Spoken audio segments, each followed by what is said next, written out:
बड़ी दयावान है वो लाडली, बड़ी कृपामयी है।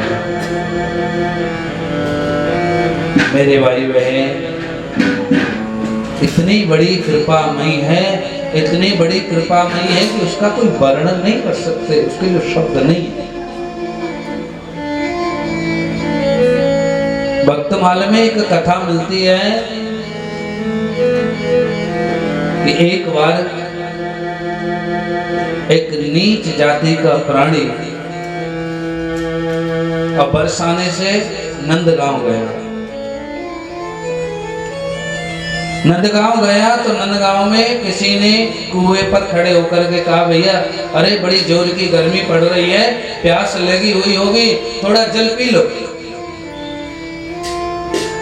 तो उस प्राणी ने जवाब दिया कि देखो भाई, हमारी लाडली जी यहाँ ब्याही हुई है, हमारी किशोरी जी यहाँ ब्याही हुई हैं, और ऐसा कहते हैं जहाँ पर बेटी, गांव की बेटी जो ब्याही हुई होती है वहां का जल नहीं पीते।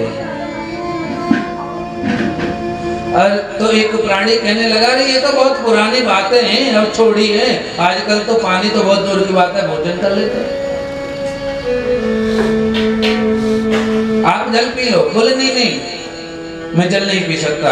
और जिस कार्य के लिए वो गया था वो सारा कार्य किया, ठाकुर जी के ही किसी कार्य से वो गया था। और मैं आपको बता दूं, वो कार्य कोई और नहीं था, वो निमंत्रण देने के लिए गए थे ठाकुर जी को। और जब लौट के आए तो इतनी भीषण गर्मी थी कि रास्ते में वो मूर्छित होकर गिर पड़े, क्योंकि जेठ की गर्मी में अगर पानी नहीं मिले तो आप कल्पना करो कि कैसी दुर्दशा होती है। जरा सा नहीं मिलता तब हम बिलबिला जाते हैं, इसमें तो जेठ की दोपहरी में। और पहले ये साधन तो थे नहीं कि भाई गाड़ी में बैठो और चले जाओ, पैदल जाना होता था, पैदल आना होता। मूर्छित होकर के गिर पड़े तो मेरे ठाकुर जी भी थोड़े विनोद कर लेते हैं, हास्य कर लेते हैं। ठाकुर जी आए और लाडली जी से कहने लगे, अरे ठाकुर जी, लाडली जी। बोले हाँ, देखो तुम्हारे बाबा जो रास्ता में मूर्छित हुए पड़े, थोड़ा उनके ध्यान रखा करो, परिवार के लोग कहाँ रहते हैं। भक्तमाल कहती है, स्वयं लाडली जी जल का लोटा लेके आई और भोजन लेके आई, उसकी नातनी के रूप में, और बड़े प्रेम से आज भोजन कराया और जल भी पिलाया। और जब जल पिलाया तो कहने लगे, बेटी तू बहुत अच्छी आ गई, लेकिन मुझे बहुत ज्यादा जरूरत थी इस पानी की। और कुछ दूर साथ में चली और अंतर ध्यान हो गई।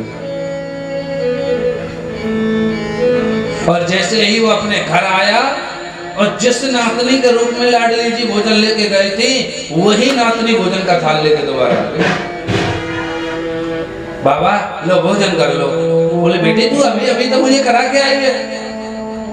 बोले नहीं, मैं तो कहीं नहीं गई। अरे वो तू रास्ते में, नंदगांव के रास्ते में तू लेके गई तो थी। बोले बाबा मैं तो आज सुबह से घर से बाहर नहीं निकली, भोजन कहाँ से ले जाऊं।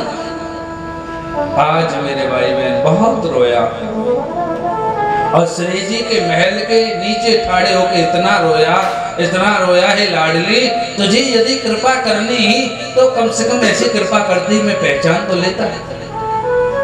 लाडली तूने कृपा तो की, लेकिन ऐसे कृपा की कि मैं तुझे पहचान नहीं पाया। तो मेरे लिए वहां जल पहुंचा सकती है तो आज भी तू नीचे आ सकती है। और मेरे भाई बहन, लाडली जी वर्ष में 2 बार, कितनी बार? लाडली जी वर्ष में 2 बार अपने निज महल से, बरसाने में जो ऊपर महल है, उस निज महल से नीचे जो सफेद छतरी बनी हुई है उसमें दर्शन देने के लिए आज भी आती है। क्योंकि नीच जाति की वजह से उसे अंदर घुसने नहीं दिया, तो उसने वहीं खड़े होकर पुकारा, यदि तू इतना ही प्रेम करती है तो आज यहाँ आके मुझे दर्शन दे। लाडली जी निज महल से चल के वहां आई और आकर के दर्शन दिए, और उसी स्वरूप आज भी साल में 2 बार नीचे दर्शन देने के लिए लाडली जी आती है। बोलो राधे।